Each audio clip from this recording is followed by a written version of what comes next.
اعوذ باللہ من الشیطان الرجیم بسم اللہ الرحمن الرحیم۔ لیکچرار اسلامیات کی تیاری کے لیے الحدیث اور علوم الحدیث کا ٹاپک آج شروع کریں گے۔ حدیث اور علوم الحدیث جو ہے اس میں انشاءاللہ العزیز ہماری یہ بنیادی آؤٹ لائنز ہوں گی۔ کتب احادیث کی اقسام، سیاہ ستہ کا تعارف، سیاہ ستہ کی شروحات کا تعارف، اصطلاحات المحدثین پڑھیں گے اور لاسٹ پہ ہم حدیث کی اقسام پڑھیں گے۔ تو شروع کرتے ہیں جی آج کے لیکچر کو۔ کتب احادیث کی سب سے پہلے اقسام دیکھتے ہیں۔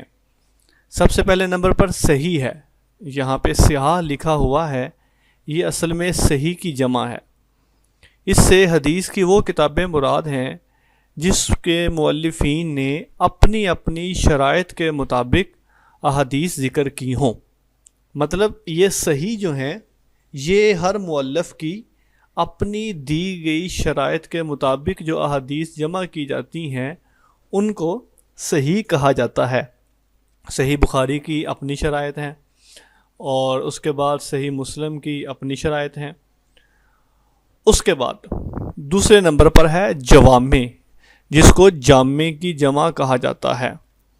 اس میں 8 مضامین کے متعلق احادیث ہوتی ہیں۔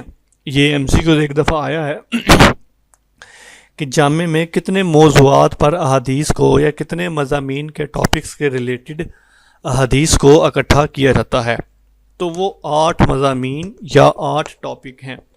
پہلے نمبر پر سیر ہے، یعنی سیرت کے موضوع پر، آداب کے موضوع پر، تفسیر کے موضوع پر، عقائد کے موضوع پر، عقائد کے بعد فتن ہے، فتنوں کے بارے میں احادیث، اشراط ہیں، اشراط پر احادیث، اور احکام، اور دین 8ویں نمبر پر ہے مناقب، یعنی کہ کسی کی تعریف میں احادیث کو بیان کرنا۔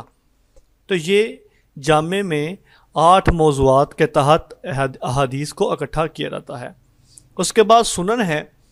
سنن کہتے ہیں ایسی حدیث کہ جس میں احادیث کو ابواب فقہی کی ترتیب پر مرتب کیا گیا ہو، یعنی کہ فقہی ابواب، یعنی کہ سنن کہتے ہیں کہ جس میں احادیث کو فقہی اعتبار سے مرتب کیا گیا ہو، ان کو سنن کہتے ہیں۔ ابتدا میں ان کو ابواب، یعنی کہ اس کا پرانا نام ابواب تھا، بعد میں اس کو مصنف بھی کہا جانے لگا اور آخر میں پھر اس کو سنن کہا جانے لگا۔ جیسے کہ عامر بن شرحبیل بن کی ابواب الشعبی ہے، امام نسائی کی سنن نسائی ہے، امام ابو داؤد کی سنن ترمذی ہے، امام ابو داؤد کی سنن ابی داؤد ہے، امام ترمذی کی سنن ترمذی، ابن ماجہ کی سنن ابن ماجہ۔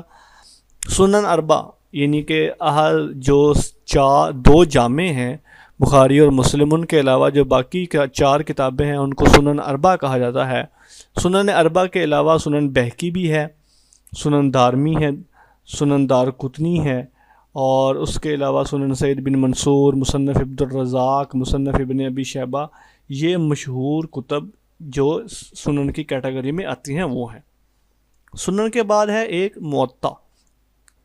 موطا میں بھی احادیث کو فقہی اعتبار سے مرتب کیا جاتا ہے، لیکن اس میں رسول اللہ صلی اللہ علیہ وآلہ وسلم کی احادیث کے علاوہ اقوال صحابہ بھی ہوتے ہیں اور فتاوی تابعین، یعنی تابعین کے فتاوی جات بھی ہوتے ہیں، نیز صاحب کتاب کے اقوال بھی اس میں مذکور ہوتے ہیں، اس کے اپنے جو فتاوی جات ہیں ان کا بھی اس میں ذکر کیا جاتا ہے، اس لیے ان کو موطا کہتے ہیں۔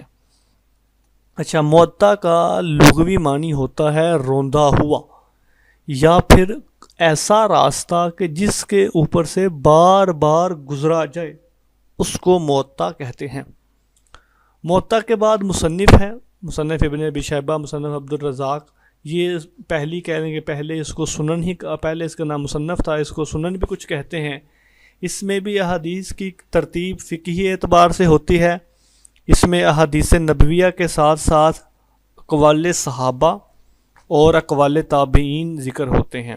موطا میں اور مصنف ابن ابی شیبہ میں فرق یہ ہے کہ موطا میں فقہی اعتبار ہے، اقوال صحابہ ہے، اقوال تابعین ہے، پلس صاحب کتاب کے اقوال بھی ہیں، جبکہ مصنف میں صاحب کتاب کے اقوال مذکور نہیں ہوتے۔ اس کے بعد ہے جی مسند، اس کو مسانید اس کی جمع آتی ہے۔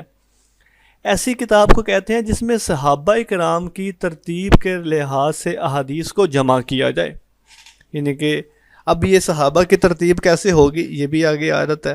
صحابہ کی ترتیب 3 اعتبار سے ہوگی، حروف تہجی کے اعتبار سے، مطلب جن صحابہ کرام کا نام الف سے شروع ہوتا ہے ان کی ساری احادیث سب سے پہلے آ جائے گی۔ اس کے بعد جن صحابہ کرام کا نام با سے شروع ہوتا ہے، الف کے بعد با، تا، ثا، جیم، ہا، اس طرح کر کے الف سے یا تک تمام احادیث کو اکٹھا کرنا، اس کو کہتے ہیں مسند۔ یہ کویشچن ہے، سب سے جو پہلی مسند ہے وہ نعیم بن حماد نے لکھی تھی۔ سب سے پہلی جو مسند ہے، یہ MCQ ہے، وہ کس نے لکھی تھی؟ نعیم بن حماد نے۔ اچھا، یہ مسند جو ہے، مسند کی ترتیب 3 اعتبار سے ہوتی ہے، یا حروف تہجی کے اعتبار سے ہوگی، یا بے اعتبار سبقت اسلام، یعنی کہ جو صحابی سب سے پہلے اسلام لے کر آیا اس کی، جیسا کہ سب سے پہلے عشرہ مبشرہ ہے، ترتیب ہے نا ان کی، سبقت اسلام کہہ لیں یا ان کے مدارج کہہ لیں جو علماء کرام نے مرتب کیے ہیں۔ عشرہ مبشرہ کی فضیلت ہے، اس کے بعد پھر اصحاب بدر ہیں، پھر اہل بیت ہیں، یعنی کہ بیت رضوان جنہوں نے کی تھی، اور ان کے بعد پھر صحابہ کرام کی روایات۔ یہ آمدہ آپ کہہ لیں کہ ترتیب ہے، جس طرح کہ عشرہ مبشرہ کو اللہ کے نبی نے بشارت دی ہے۔ صحابہ بدر کا قرآن پاک میں تذکر آتا ہے، بیت رضوان والوں کا بھی تذکر آتا ہے۔ یہ 10 ہیں، یہ صحابہ بدر 313 ہیں، بیت رضوان والے 1400 ہیں، اور صحابہ کرام پھر یہ تقریباً 10,000 سے زائد ہیں۔ اور پھر جو فتح مکہ کے دن اسلام لائے ان کی، اور اس کے بعد پھر جو فتح مکہ کے بعد اسلام لے کر آئے ان کی۔ تو یہ یا حروف تہجی کے اعتبار سے مسند ہوگی، یا باعتبار سبقت اسلام مسند ہوگی، یا باعتبار شرف، جو خاندانی شرف و نسب ہے، جس طرح کہ بنو ہاشم ہے، وہ سب سے افضل خاندان ہے، ان کی احادیث ہوں گی۔ اس کے بعد جن کا تعلق بنو ہاشم سے ہوگا، جیسے سیدنا عثمان، ابو بکر، اس کے بعد آپ کی بیٹی ام المومنین سیدہ عائشہ کی زوجہ محترمہ، اور یہ پھر شرف اور نسب کا لحاظ رکھتے ہوئے احادیث کو مدون کیا جائے گا۔ تو اس میں ہمارا 2 MCQ ہوئے۔ سب سے پہلی مسند کس نے لکھی ہے؟ نعیم بن حماد نے۔ اور مسند کی ترتیب کتنے اعتبار سے ہوتی ہے؟ 3 اعتبار سے، تہجی کے اعتبار سے، باعتبار سبقت اسلام، باعتبار شرف۔ اس کے بعد ہے یہ موجم۔ موجم وہ کتاب ہوتی ہے جس میں حروف تہجی کی ترتیب قائم کی گئی ہو، یعنی کہ موجم وہ روایت ہے۔ اب دیکھیں مسند اور موجم میں ذرا فرق سمجھے۔ مسند کہتے ہیں کہ جس میں صحابہ کرام کی ترتیب ہوتی ہے، یعنی کہ فرض کر لیں 50 حدیثیں ہیں، تو 50 حدیثوں کا مطلب ہے 50 راوی ہیں، تو اب 50 راوی جو صحابہ کرام ہیں ان کی ترتیب لگانی ہے، یہ کس ترتیب سے صحابہ کرام آ رہے ہیں۔ جبکہ موجم میں فرق یہ ہے، موجم میں یہ ہے کہ جو ترتیب الفابیٹیکلی ہوگی، اور وہ شیوخ کے ترتیب سے لحاظ سے ہوگی، یعنی کہ شیوخ کس کس شیخ سے حدیثیں سنی ہیں، ان شیوخ کے روایت سے جو احادیث پہنچتی ہیں ان حدیث کو مدون کرنا الفابائی۔ یعنی فرض کر لیں ایک آدمی نے 50 حدیثیں سنی، اب ایک تو ترتیب ہم نے اس کی یہ لگائی کہ 50 صحابہ کرام سے جو احادیث آئی ہیں ان 50 صحابہ کرام کو لکھ لی۔ اب دوسری ترتیب یہ ہے کہ وہ 50 جس بندے سے سنی، اب فرض کر لیں اس میں سے 10 ایک سے سنی ہے، 20 ایک سے سنی ہے، 20 ایک سے سنی ہے، اس طرح کر کے 50 سنی ہے، تو جو ایک اپنے استاد 10 سے 10 احادیث سنی ہیں ان کو ایک الگ ترتیب لگا دینا الفابائی، یعنی کہ فرض کر لیں 3 استاد بن گئے، تو ایک کا نام ابو بکر ہے، ایک کا نام محمد ہے، ایک کا نام نعمان ہے، تو پہلے الف والی احادیث آئیں گی، پھر نام والی، پھر آخر پہ واو والی، تو یہ اس طرح کر کے ترتیب لگائی جاتی ہے۔ اب یہ ترتیب بھی پھر 3 طرح سے لگائی جاتی ہے، یا پھر ترتیب وفات کے لحاظ سے، یعنی کہ جس طرح کہ میں نے بتایا کہ حرف تہجی کے اعتبار سے، تو حرف تہجی میں بھی آگے پھر اس کو 3 حصوں میں ڈیوائڈ کیا گیا ہے، استاد کی وفات کے لحاظ سے، تقوی اور علم کے لحاظ سے، یا پھر حروف تہجی کے اعتبار سے، یعنی کہ اپنے شیخ کی احادیث تو اکٹھی کرنی ہے۔ اب فرض کر لیں ایک بندے نے 100 اساتذہ کرام سے سنا ہے، اب 100 اساتذہ کرام سے اس نے 200 احادیث سنی ہیں، تو اب وہ 100 اساتذہ کی ترتیب کیسے لگائے گا؟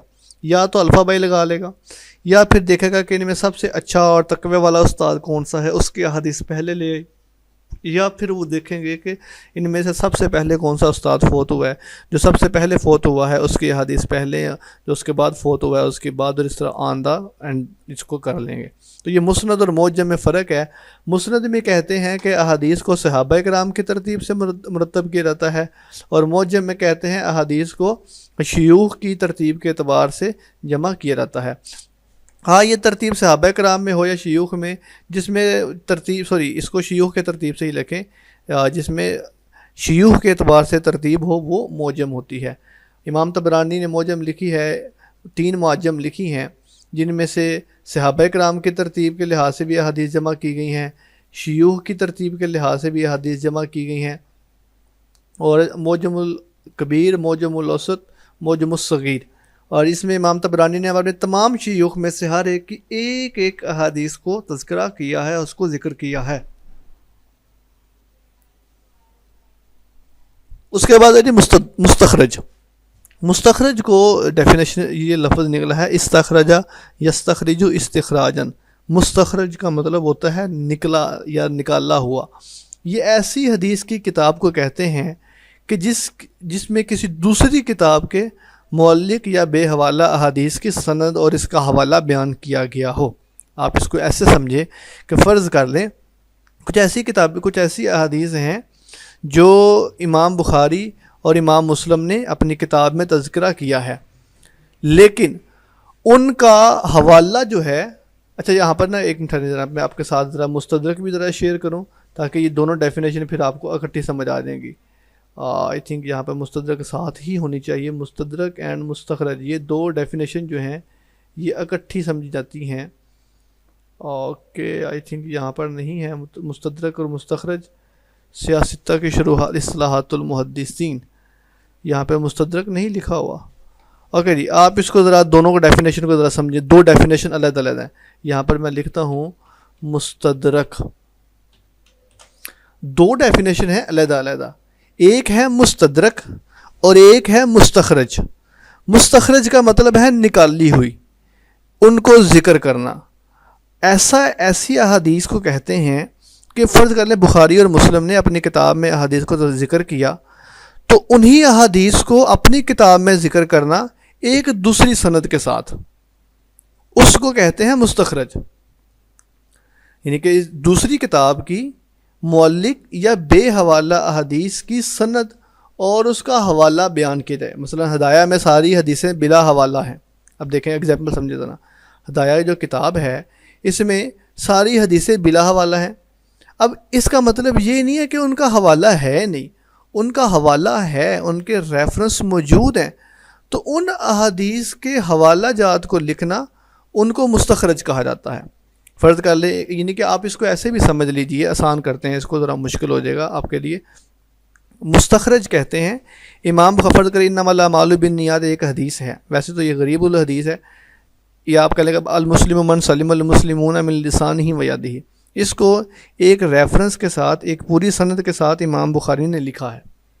اب ایک صاحب آتے ہیں، وہ اسی حدیث کو لکھتے ہیں ایک اور ریفرنس کے ساتھ کہ اس حدیث کی ایک یہ بھی سند ہے، تو اس کو مستخرج کہتے ہیں۔ یعنی کہ حدیث وہی ہے جو آلریڈی امام بخاری نے اپنی کتاب میں ڈسکس کر دی ہوئی ہے، لیکن اس کا ایک نیا ریفرنس لے کر آنا، اس کی ایک نئی سند لے کر آنا، اس کا ایک نیا واسطہ لے کر آنا، اس کو مستخرج کہتے ہیں۔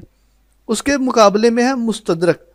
مستدرک یہ ہے کہ جو کتاب صاحب کتاب کی شروط کے مطابق احادیث آتی ہیں ان کو تذکرہ کرنا اپنی کتاب میں، یہ مستدرک کہلاتا ہے۔ اوکے جی، یعنی کہ مستدرک اور مستخرج میں فرق یہ ہوا، مستخرج کہتے ہیں کہ ایسی صاحب کتاب کی احادیث کو تذکرہ کرنا کہ جس میں انہوں نے اپنی کتاب کی، اب صاحب کتاب کی احادیث کی شرائط کے مطابق وہ احادیث جو آلریڈی ذکر نہیں کی گئیں اس کو لے کر آنا، یہ مستخرج کہلاتا ہے، اور اپنی کتاب کو کسی صاحب کی احادیث کی شرائط کے مطابق نئی احادیث لے کر آنا، یہ مستدرک کہلاتا ہے۔ اس کے بعد کتب الاحکام ہیں۔ کتب الاحکام کہتے ہیں ایسی احادیث کو کہ جس میں صرف فقہی امور کا تذکرہ کیا گیا ہو، اور ان میں مؤلفین نے حدیث کی اہم کتابوں سے منتخب کیا گیا ہو، یعنی کہ احکامات والی احادیث کو علیحدہ کر لی جائے. مثال کے طور پہ احکام الکبریٰ ہے، احکام صغریٰ ہے، جو کہ ابو محمد عبدالحق بن عبدالرحمن شبلی کی ہے. اس کے بعد جز ہے. جز کہتے ہیں کسی ایک جزوی مسئلے کے اوپر تمام احادیث کو یکجا کر دینا، یعنی کہ فرض کریں کوئی انڈیویجول ایسا ایشو ہے، اس کے اوپر جتنی بھی احادیث آتی ہیں ایک ٹاپک کے ریلیٹڈ احادیث کو اکٹھا کر لینا. جیسے کہ جز القرآن یا جز امام کیا کہتے ہیں اس کو، جز رفع الیدین بھی ہے امام بخاری کی، جز فاتحہ خلف الامام پر لکھنا. اب دیکھیں یہ ایک ایک ٹاپک ہیں. جس طرح یہ لکھا ہے جز الحجر بسم اللہ، اونچی آواز میں بسم اللہ پڑھنا. دارقطنی کی علامہ انور شاہ کشمیری کی تالیف التصریح بما تواتر فی نزول المسیح، نزول مسیح کے موضوع کے اوپر جتنی احادیث ہیں اس موضوع کو، اس ایک ٹاپک کو، جز کو علیحدہ کر دینا، یہ جز کہلاتا ہے. اس کے بعد کتب الاطراف ہیں. یہ بڑی امپورٹنٹ چیز ہے. کتب الاطراف کہتے ہیں کہ حدیث پوری ذکر نہیں کرنی، بلکہ چند ایک روایات یا چند ایک شروع والے یا آخری الفاظ ذکر کر دینا تاکہ ساری بات سمجھ آ جائے. اس کو کہتے ہیں کتب الاطراف. اب ظاہری بات ہے ساری حدیث اگر ایک جگہ پہ لکھی جائے تو وہ بڑی ضخیم بن جاتی ہیں، ریسرچ کرنے میں ایشو ہوتا ہے. تو پھر کیا کرتے ہیں، اول اور آخر الفاظ ذکر کر دیے جاتے ہیں.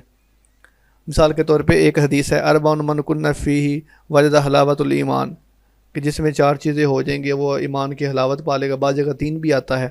اور یا پھر وہ والی روایت ہے کہ عرش کے سائے کے نیچے 7 لوگ ہوں گے. اب وہ 7 لوگوں کی آگے ڈیٹیل نہیں لکھنی، بس شروع والے لفظ لکھ دینے ہیں یا بعض دفعہ آخری الفاظ لکھ دینے ہیں. وہ پھر جو صاحب علم ہوتے ہیں وہ ان کو 1-2 لفظ دیکھ کر ہی پوری حدیث ذہن میں آ جاتی ہے. تو یہ ان کتابوں کو کتب الاطراف کہا جاتا ہے. یہ سب سے مشہور جو ہے الاشراف فی معرفت الاطراف ابن عساکر کی لکھی ہوئی ہے. یہ ایم سی کو بڑا امپورٹنٹ ہے. اسی طرح حافظ عبد المقدسی کی لکھی ہوئی کتب الاطراف ہے. کتب الاطراف یہ اس کو پورا نام ہے الاطراف الکتب الستہ، حافظ عبد الغنی مقدسی کی لکھی ہوئی کتاب ہے. اور اس کے بعد پھر تحفۃ الاشراف فی معرفت الاطراف ہے، امام مزی کی لکھی ہوئی ہے. تو اس میں کتب الاطراف میں دوبارہ دیکھ لیں احادیث کے طرفین یعنی کہ کناروں کو ذکر کیا جاتا ہے، شروع والے یا آخری کناروں کو ڈسکس کیا جاتا ہے. اس کے بعد غریب الحدیث ہے، جس میں حدیث کے مشکل، مبہم اور پیچیدہ الفاظ کی توضیح کی جائے، غریب الاجنبی الفاظ کی وضاحت کی جائے، ان کو غریب الحدیث کہا جاتا ہے. ایسی حدیث کی کتابوں کو. کتاب الضعفاء ہے، جس میں ضعیف روات کے متعلق حدیث یا ان کے متعلق معلومات کو جمع کیا جائے، اس کو کتب الضعفاء کہا جاتا ہے. اس کے بعد کتاب الثقات ہے، جس میں ثقہ روات کے حالات کو، تراجم کو ذکر کیا جائے. اس کے بعد کتاب الموضوعات ہے، جس میں موضوع احادیث کو جمع کیا جائے. اچھا یہ بھی ایک دفعہ ایم سی کو آیا تھا کہ موضوع حدیث سے کیا مراد ہے. تو جو لوگ درس نظامی باقاعدہ نہیں پڑھے ہوئے، ایم اے اسلامیات کیا ہوا ہے یا پھر فرسٹ ٹائم پیپر دے رہے ہوتے ہیں، تو وہ سمجھیں کہ موضوع سے مراد ہے کسی ایک موضوع پر، کسی ایک ٹاپک پر حدیث. حالانکہ ایسا نہیں ہے.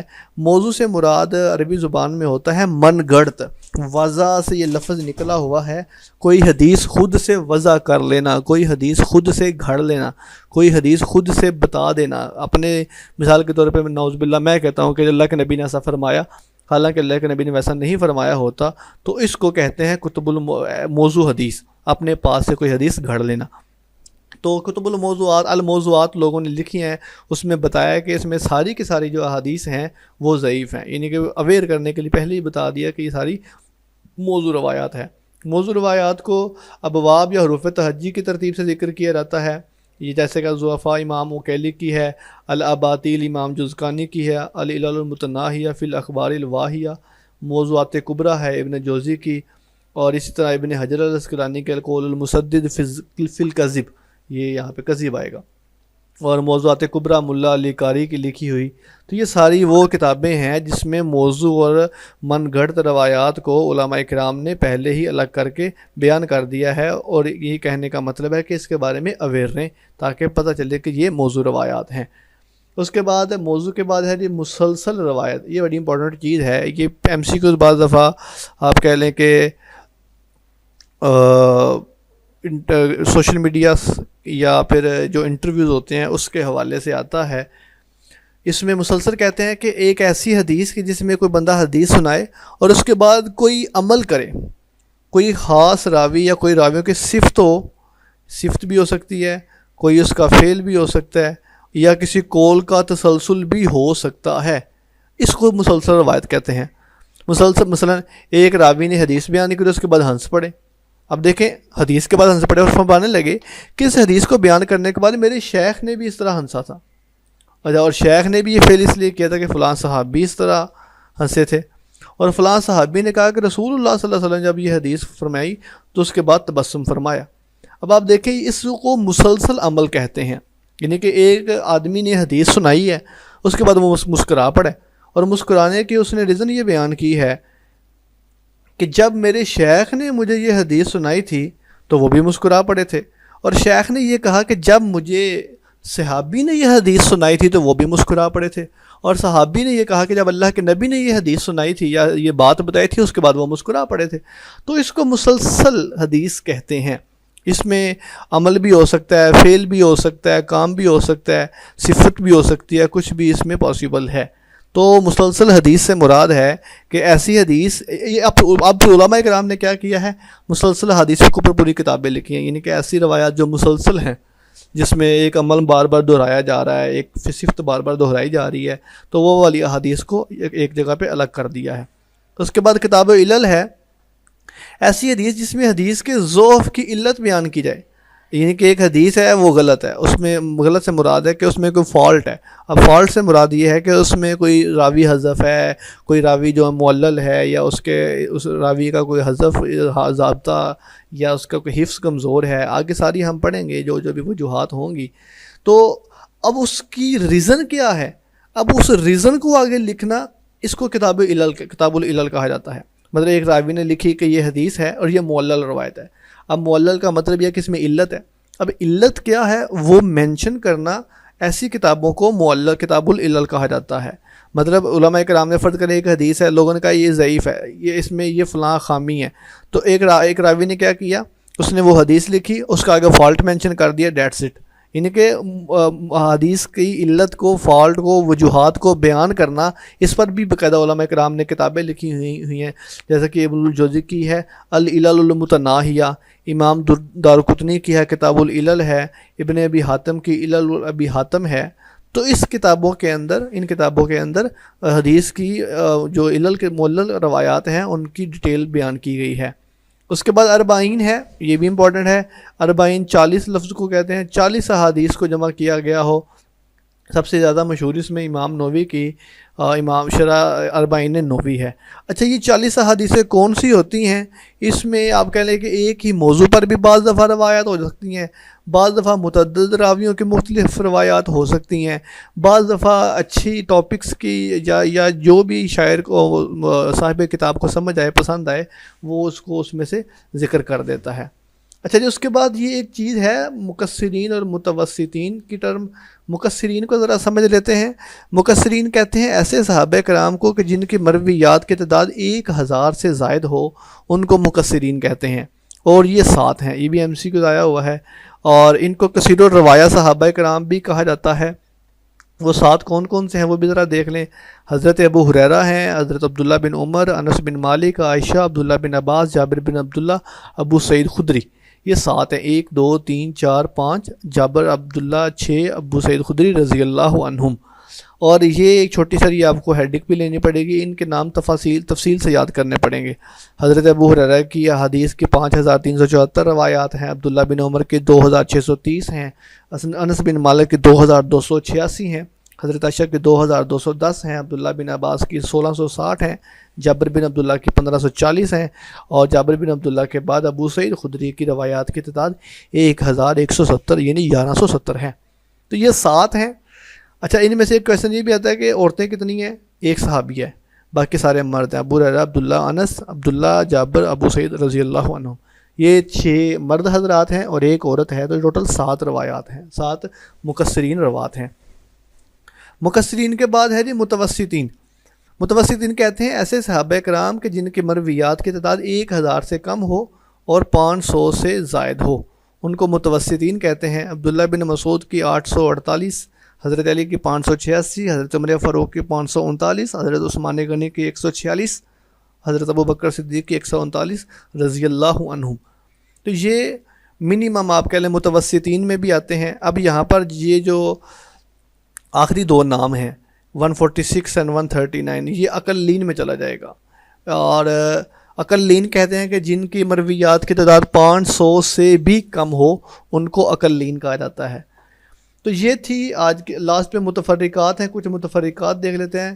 کتاب الفرائض جو ہے حضرت زید بن ثابت نے مرتب کی ہے. کتاب صادقہ جو ہے عبداللہ بن عمر نے. حضرت جبرائیل کے راوی عمر بن خطاب ہیں. افضل الذکر لا الہ الا اللہ ہے. اور اللہ کا قلعہ بھی جو ہے وہ لا الہ الا اللہ ہے. اوکے جی. تو یہ تھی آج کی کچھ بنیادی اور بیسک آؤٹ لائن جو آج ہم نے پڑھی. آج کے لیکچر میں ہم نے بنیادی چیزیں احادیث کی کتب کا تعارف دیکھا. احادیث کی کتب کا ایک جو کتابیں ہیں وہ سیاہ ستہ ہے, جامع ہے. سیاہ ستہ میں اپنے مؤلفین کی شرائط ہوتی ہیں. جامع میں 8 احادیث پر جمع ہوتی ہیں, 8 ٹاپک پہ ہوتی ہیں. سنن میں ابواب فقہی ہوتی ہیں. اور موطا کا لغوی معنی روندہ ہوا, اس میں بھی ابواب فقہی ہیں. اقوال صحابہ, تابعین اور صاحب کتاب کے اقوال بھی ہوتے ہیں. مصنف بھی فقہی اعتبار پر ہوتی ہے, اس میں اقوال صحابہ اور فتاوی تابعین ہوتے ہیں لیکن صاحب کتاب کے اقوال نہیں ہوتے. اس کے بعد مسند ہے جس میں احادیث کو صحابہ کرام کے لحاظ سے جمع کیا جاتا ہے. سب سے پہلی مسند نعیم بن حماد نے لکھی ہے. وہ صحابہ کرام کی ترتیب حروف تہجی کے اعتبار سے بھی ہو سکتی ہے, باعتبار سبقت اسلام بھی ہو سکتی ہے, شرف نسب بھی ہو سکتی ہے. اس کے بعد موجم ہے, اس میں بھی تہجی کے حروف تہجی کے اعتبار سے ترتیب ہوتی ہے یا شیوخ کے اعتبار سے. شیوخ کی ترتیب 3 لحاظ سے ہوگی, وفات, تکوار اور حروف تہجی. امام طبرانی نے موجم الکبیر, موجم الاوسط اور موجم الصغیر لکھی ہیں. اس کے بعد مستدرک اور مستخرج ہے. اچھا یہ دیکھیں مستدرک کا آگے پوائنٹ رہے گیا تھا, یہاں پہ مستدرک دوبارہ لکھ دی ہے. یہ دیکھیں ذرا مستدرک کہتے ہیں کہ جس کا مؤلف کسی خاص 1 یا 2 حدیث کی کتابوں کو سامنے رکھ کر اسی صاحب کتاب کی شروط پر حدیث درج کرتا ہے. تو یہ میں نے آپ کو پہلے بھی بتایا تھا کہ مستدرک یہ ہے کہ ایک کتاب کی شرائط کو سامنے رکھتے ہوئے وہی احادیث ایک نئے شرائط وہی ہیں لیکن احادیث نہیں ہے, تو یہ مستدرک ہے. اور جبکہ شرائط بھی وہی ہیں, احادیث بھی وہی ہیں, یہ مستخرج کہلاتی ہیں. تو اس کے بعد کتب الاحکام ہے جس میں احکامات والی روایات ہیں. جز ہے جس میں کسی ایک مسئلے پر احادیث ہیں. کتب الاطراف ہیں جس میں احادیث کے اول اور آخر الفاظ کا تذکرہ ہے. غریب الحدیث ہے جس میں مشکل اور مبہم پیچیدہ الفاظ کا تذکرہ ہے. کتاب الضعفاء ہے جس میں ضعیف روایات کی معلومات ہیں. ثقہ راویوں کی معلومات پر کتاب الثقات ہیں. موضوع روایات پر الموضوعات ہیں. کسی حدیث میں کوئی مسلسل کام, عمل یا فعل صفت ہو وہ مسلسل روایات, وہ کتابیں علیحدہ ہیں. کتاب العلل جس میں حدیث کے فالٹ کو, حدیث کے نقصان کو, نقص کو واضح کیا گیا ہو وہ حدیث علیحدہ ہیں. 40 روایات کو علیحدہ کر دیا گیا ہے. مقصرین 7 ہیں اور متوسطین جو ہیں یہاں پر موجود وہ 3 ہیں. اقلین جن کی 500 سے بھی تعداد کم ہے. اینڈ لاسٹ پہ کچھ متفرقات ہیں. اس کے بعد یہ سیاہ ستہ کا تعارف ہے. سیاہ ستہ کا مطلب ہرگز یہ نہیں ہے کہ اس 6 کتابوں میں جتنی روایات ہیں وہ سب صحیح ہیں, یہ ذرا پہلے نمبر پہ کلیئر کر لیں. اور نہ اس کا مطلب یہ ہے کہ انہی کتابوں کی روایات صحیح ہیں, اس کے علاوہ جتنی بھی ہیں وہ ساری غلط ہیں. سیاہ ستہ کا مطلب یہ ہے کہ 6 صحیح ترین کتابیں, یعنی کہ اور بھی بہت زیادہ کتابیں ہیں وہ بھی صحیح ہیں لیکن اتھینٹیکیشن میں اور ان کی اگر درجہ بندی کی جائے تو سب سے پہلے نمبر پہ یہ 6 کتابیں حدیث کی آتی ہیں. ان میں بھی بعض ایسی روایات ہیں جن پر علماء کرام کو اعتراض ہے, اور ان کے علاوہ بھی ایسی کتابیں ہیں جن میں صحیح احادیث موجود ہیں. اوکے جی. صحیح بخاری ہے, اس میں صحیح مسلم ہے, سنن نسائی ہے, سنن ابن ماجہ ہے, سنن ترمذی ہے اینڈ سنن نبی داؤد ہے. کل ہم انشاءاللہ العزیز سیاہ ستہ کی شروحات بھی دیکھیں گے. آگے پوری شروحات ہیں, ان کی تفصیلات بھی ہیں. ابھی تک کے لیے ہم سیاہ ستہ کا مختصر تعارف دیکھتے ہیں, اور میں کوشش کروں گا کہ اس کو ایک ہی لیکچر میں ہمارا یہ کور ہو جائے. 10 منٹ ہمارے پاس باقی ہیں, کوئی بات نہیں. اوکے جی. صحیح بخاری کہتے ہیں سب سے حدیث اصح الکتب بعد کتاب اللہ. اس کا مکمل نام الجامع المسند الصحیح المختصر من امور رسول اللہ و سننہ و ایامہ ہے. امام بخاری 810 عیسوی کو پیدا ہوتے ہیں اور انہوں نے 870 عیسوی کو وفات پائی. اور ان کے شاگرد کون کون سے ہیں؟ امام ترمذی, امام مسلم, امام ابن خزیمہ. یہ امام بخاری کے شاگرد ہیں۔ یہ کتاب امام بخاری نے 16 سال کے عرصے میں لکھی ہے۔ اس کی 82 جو مجھے معلوم ہے، میرے ناقص علم کے مطابق جو میں نے خود دیکھی ہیں، 82 سے زیادہ شروحات ہیں۔ امام بخاری کا پورا نام ابو عبداللہ محمد بن اسماعیل بن ابراہیم بن مغیرہ بن بردزبہ جعفی بخاری۔ یہ مکمل نام یاد کرنے کی نہیں ضرورت، بس اتنا یاد کر لیں، کنیت ابو عبداللہ اور نام محمد بن اسماعیل۔ صحیح بخاری میں احادیث کی تعداد جو ہے 9086 ہے، اور یہ تکرار کے ساتھ ہے، اور اگر تکرار نکال دیا جائے تو یہ 2761 روایات بچتی ہیں۔ اس کتاب کے بارے میں کہا جاتا ہے کہ اصح الکتب بعد کتاب اللہ۔ اپنے استاد اسحاق بن راہوے کے حکم پر اس کتاب کو مدون کرنا شروع کیا۔ یہ MCQ آتا ہے، یہ تعداد کا کام آتا ہے، اسحاق بن راہوے والا زیادہ MCQ امپورٹنٹ ہے۔ 160 کتب ہیں، 3450 ابواب ہیں، 22 ثلاثیات ہیں۔ یہ بھی MCQ آتا ہے۔ ثلاثی روایات کہتے ہیں کہ جس میں صاحب کتاب اور اللہ کے نبی کے درمیان 3 واسطے ہوں بس، تو یہ سب سے زیادہ ثلاثی، اور یہ اس حدیث کی سب سے اچھی اور بہترین قسم سمجھی جاتی ہے، اور ثلاثی روایات کی تعداد جو ہے سب سے زیادہ بخاری میں ہے اور 22 ہے۔ امام بخاری نے 208 روات سے حدیث کو نقل کیا ہے، یعنی کہ حدیث صحیح بخاری میں کل 208 راویان ہیں، اور امام بخاری کے نزدیک معانعان حدیث میں ملاقات کا ہونا ضروری ہے۔ یہ معانعان حدیث کیا ہے؟ معانعان یہ انشاءاللہ العزیز ہم اصطلاحات المحدثین میں پڑھیں گے۔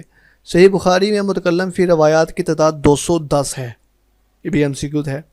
اور یہاں پر ایک ابھی MCQ آتا ہے کہ صحیح بخاری میں 2 جو راوی ہیں وہ خارجی راوی ہیں۔ صحیح بخاری میں 2 خارجی راوی بھی ہیں۔ اوکے جی، اس کے بعد صحیح مسلم ہے۔ یہ امام مسلم 202 ہجری میں پیدا ہوتے ہیں نشا پور میں، اور 261 ہجری میں انہوں نے وفات پائی ہے۔ 281 روات سے انہوں نے احادیث کو مدون کیا ہے۔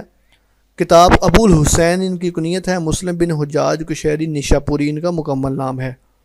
حدیث کی تعداد تکرار کے ساتھ 7563 ہے، اور تکرار کے بغیر یہ تعداد صرف 3000 رہ جاتی ہے۔ صحیح بخاری میں ثلاثی روایات کی یہاں پر صحیح مسلم لکھنا ہے۔ صحیح مسلم میں حدیث کوئی بھی ثلاثی روایت نہیں ہے، اور صحیح مسلم کی متکلم فی روایات کی تعداد 132 ہے۔ متکلم فی روایات کہتے ہیں ایسی روایات جن پر کلام کیا گیا ہو، جن کے بارے میں اعتراض کیا گیا ہو۔ صحیح مسلم کے بعد سنن نسائی ہے۔ یہ شروع میں سنن کبریٰ کے نام سے مشہور تھی، بعد میں اسی کتاب کا خلاصہ سنن صغریٰ یا سنن نسائی کے نام سے لکھا گیا۔ احمد بن شعیب النسائی کی یہ تصنیف ہے، اور اس میں احادیث کی تعداد 5270 ہے۔ اچھا، بعض لوگ سنن کو سنن نسائی ہے، یہ آگے چلتے سنن ترمذی پہ یہ بات آئے گی۔ سنن نسائی کے بعد سنن ابن ماجہ ہے۔ سنن ابن ماجہ میں 5 ثلاثی روایات ہیں۔ یہ بھی MCQ آتا ہے۔ یہ MCQ ایک دفعہ ایسے بھی موڈیفائی ہو جاتا ہے کہ صحیح بخاری کے بعد سب سے زیادہ ثلاثی روایات کون سی کتاب میں ہے، تو صحیح بخاری کے بعد سب سے زیادہ ثلاثی روایات سنن ابن ماجہ میں ہیں، 5 ثلاثی روایات ہیں۔ 209 ہجری کو امام ابن ماجہ پیدا ہوتے ہیں، اور 273 ہجری کو انہوں نے وفات پائی ہے۔ امام ابن ماجہ میں 482 482 ایسی احادیث کا اضافہ کیا ہے جو باقی کتب خمسہ میں نہیں ہیں، یعنی کہ آپ اس طرح سمجھ لیجئے کہ اس میں 482 482 روایات ایسی ہیں جو ان سے پہلے کسی صاحب کتاب نے نہیں لکھی۔ کہا جاتا ہے کہ یہ سیاہ ستہ کی آخری کتاب ہے۔ بعض لوگ جیسا کہ شاہ ولی اللہ محدث دہلوی ہیں، وہ سنن ابن ماجہ کو سیاہ ستہ میں نہیں سمجھتے، بلکہ وہ موطا کو سیاہ ستہ میں شمار کرتے ہیں۔ اس میں صحیح، حسن، ضعیف بلکہ منکر اور موضوع حدیث بھی جمع ہے، لیکن تعداد بہت کم ہے۔ سنن ابن ماجہ میں کل 4000 احادیث ہیں۔ سنن ابن ماجہ کے بعد سنن ترمذی ہے۔ امام ابو عیسیٰ محمد بن عیسیٰ ترمذی یہ پورا نام ہے، 209 ہجری کو پیدا ہوتے ہیں، اینڈ 279 ہجری کو انہوں نے وفات پائی۔ یہ وہ کتاب ہے جس کو بیک وقت سنن بھی کہا جاتا ہے اور جامع بھی کہا جاتا ہے، کیونکہ اس کتاب میں بھی 8 موضوعات پر حدیث کو ذکر کیا گیا ہے۔ اچھا، یہاں پر ایک اور بڑی انٹرسٹنگ چیز ہے کہ سب سے پہلے آپ کہہ لیں کہ نبی صلی اللہ علیہ وآلہ وسلم کے حسن و جمال کو بیان کرنا، شمائل کو بیان کرنا، صفات کو بیان کرنا، ان کی خوبصورتی کو، چہرے کو، ڈیل ڈول کو، فزیک کو ڈیٹیل سے ڈسکس کرنا احادیث میں وہ سب سے پہلے امام ترمذی نے کیا ہے، اور ان کی کتاب ہے شمائل ترمذی۔ یہ ترمذی کتاب جو حدیث کی ہے اسی کے اینڈ پر یہ موضوع ہے۔ تو اس میں احادیث جو ہیں وہ کل 3956 ہیں۔ اس کو سنن ترمذی بھی کہا جاتا ہے اس کتاب کو، اور جامع ترمذی بھی کہا جاتا ہے۔ بعض لوگوں کے نزدیک جو امام ابو عیسیٰ ترمذی تھے یہ پیدائشی نبینہ تھے، یا بعض لوگوں کے نزدیک یہ عمر کے آخری حصے میں نبینہ ہو گئے۔ آخری کتاب جو ہے وہ ہماری سنن نبی داؤد ہے۔ سنن نبی داؤد، ان کا اصل نام سلیمان بن اشعث السجستانی ہے اور ابو داؤد کنیت ہے۔ یہ 202 ہجری میں بغداد میں پیدا ہوتے ہیں اور 275 ہجری کو انہوں نے وفات پائی ہے، اور یہ امام سفیان ثوری کے پہلو میں مدفون ہیں۔ اچھا، یہ امام احمد بن حنبل کے شاگرد تھے۔ یہ ایم سی کیو ہے، اس کو ذرا ہائی لائٹ کر لیتے ہیں، امپورٹنٹ ایم سی کیو ہے۔ سنن نبی داؤد کے مؤلف امام احمد بن حنبل کے شاگرد تھے۔ اس میں احادیث کی جو تعداد ہے وہ 5275 ہے، اور جو کہ 5 لاکھ کے مجموعے سے چھان پھٹک کر علیحدہ کی گئی ہیں۔ یہ کتاب کا موضوع فقہی ہے۔ اس کتاب کے متعلق کہا جاتا ہے کہ جس گھر میں ابی داؤد ہو اس کو باہر سے فتویٰ لینے کی ضرورت نہیں ہے۔ اور ابراہیم بن حربی نے کہتے ہیں کہ میں نے جب سنن نبی داؤد کو دیکھا تو فرمایا کہ ابو داؤد کے لیے اللہ تعالیٰ نے حدیث کا علم ایسے نرم کر دیا ہے جیسے حضرت داؤد کے لیے لوہا نرم کر دیا تھا۔ تو یہ کوٹیشن ہے ان کے بارے میں۔ اس میں 1 ثلاثی روایت ہے اور 600 مرسل روایات ہیں۔ اچھا، یہاں پر دیکھ لیں، سنن ترمذی میں بھی 1 ثلاثی روایات ہے اور نسائی میں بھی 1 ثلاثی روایات ہیں، جبکہ صحیح مسلم میں کوئی بھی ثلاثی روایت نہیں ہے۔ اچھا جی، تو یہ سنن ابی داؤد کا آخری تعارف تھا۔ تو دوسرے لیکچر کے حصے میں ہم نے سیاستہ کا مختصر تعارف دیکھا۔ انشاءاللہ العزیز ملتے ہیں ایک نئے لیکچر میں ہم سیاستہ کی شروحات کا تعارف تفصیلی طور پہ دیکھیں گے۔ تو آج کے لیکچر کو اگر ہم سمرائز کریں تو ہم نے 2 چیزیں پڑھی ہیں۔ پہلے نمبر پہ ہم نے سیاستہ سے پہلے، یہاں پر اگر ہم ہوم پہ آئیں تو احادیث کی اقسام دیکھی ہیں، اور اس کے بعد سیاستہ کا تعارف دیکھا ہے۔ کل انشاءاللہ العزیز سیاستہ کے شروحات دیکھیں گے، اور پھر یہ 3 ٹاپک رہ دیں گے، اصطلاحات المحدثین اور حدیث کی اقسام۔ ابھی تک کے لیے اتنا ہے۔ آپ کا بہت شکریہ۔ اللہ حافظ و ناصر۔ لاسٹ پہ کسی کا کوئی کویسچن ہے تو وہ پوچھ سکتے ہیں جی۔